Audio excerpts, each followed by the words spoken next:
Kung nagkukupin sa kanyang iba para itago ang kanilang lihim na katauhan. Pero kahit ano raw ang gawing pagpipigil, hindi matatalikuran ang tawag ng laman. Mag-ingat, dahil baka ikaw na ang susunod na biktima ng aswang.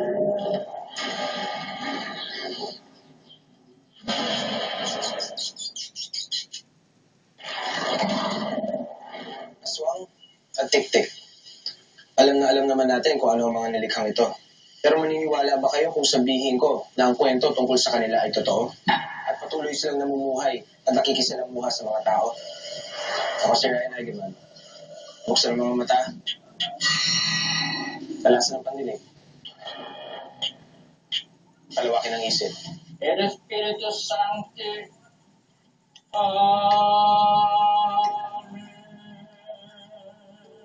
Dahil ang mundo ay nababalot ng misteryo. Kalimitan daw na namamana ang pagiging aswang ng isang tao.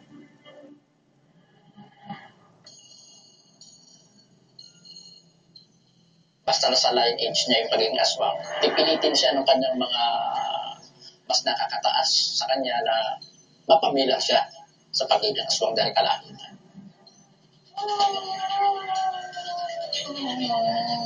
Maaari din daw magsimula ang pagiging aswang kapag ang isang tao ay nakatikim ng laman ng kapwa niya tao.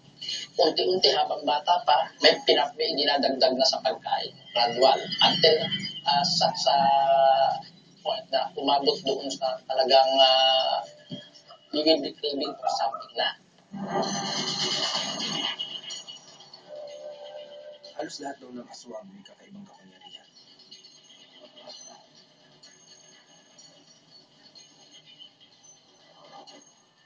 Once na naging aswang ka, kaya na marami niya na gusto ng power, no? Halos lahat ng faculties, no? Ng mga senses, hearing, taste, lalo na yung strengths na yan, no? Yung lakas nila, halos nagtatatlong doble ang lakas niya. Kaya tuwan-tuwa sila dyan. Hindi nila alam, sa pagkakatuwa nilang yan, lalo silang pumapasok sa pagiging hardcore na aswang talaga. May kakayahan din daw silang magbagong anyo. Habang talagang nababaon na sila sa pagiging aswang, lalo tumitindi. Yung appearance nila ay pumapangit ang gusto. So, nagtatransform into hayop, nagtatransform yung itsura nila, parang disfigured na beings na. No. Para manatili ang kanilang kakaibang lakas, kailangan daw ipagpatuloy ng aswang ang pagkain ng laman ng tao. Kalimitan, mga buntis ang paborito nilang biktima. Sa tuwing may umaaligid na aswang, asahan na raw na magpaparamdam muna ito sa pamamagitan ng isang tunog o tawag.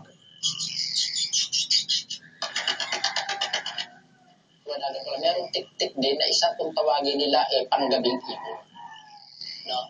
Panggabing ibon, yan din tik-tik din na tawag na. Although meron din na parang alalay ng aswang na tik-tik din na tawag. Karamihan actually sa kanila parang aid for katulong ng aswang. Ang main purpose nga lang minsan ay mag-create ng parang pampalito.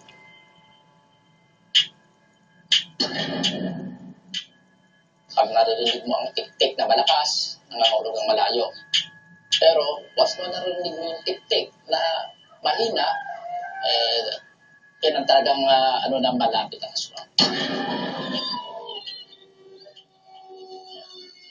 Sa kasamang palad, karamihan sa mga nabibiktima ng aswang ay wala raw kamalay-malay sa kanilang sasabitin. Kadalasan kasi, mahimbing silang natutulog kapag bumibisita ang aswang. Isa sa talagang number 1 pamamarang ginagawa na ay parang meron silang binibitiwan na isang klase ng sinulid na nanggaling sa kanilang mouth. Pwedeng yung dila yun, pero yung iba hindi sa dila galing. Somewhere sa mouth niya, lalabas yun.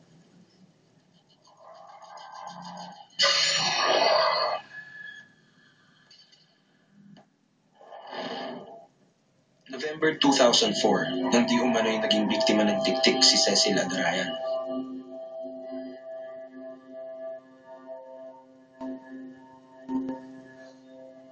Nung time na yun na nandyan ako sa labas, nakatambay ako sa labas, may lumapit sa akin na isang matanda.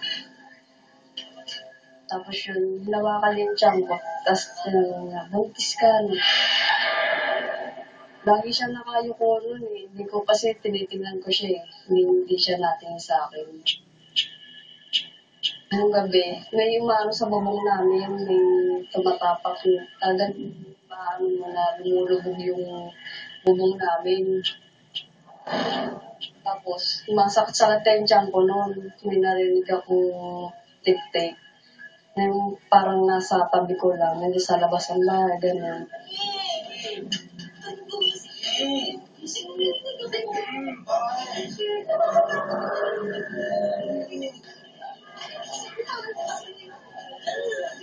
Hoy! Hoy, kung ano ka man! Kung sino ka man! Umalis ka dyan! Hindi kami nagtatakot sa'yo! Lumayas ka!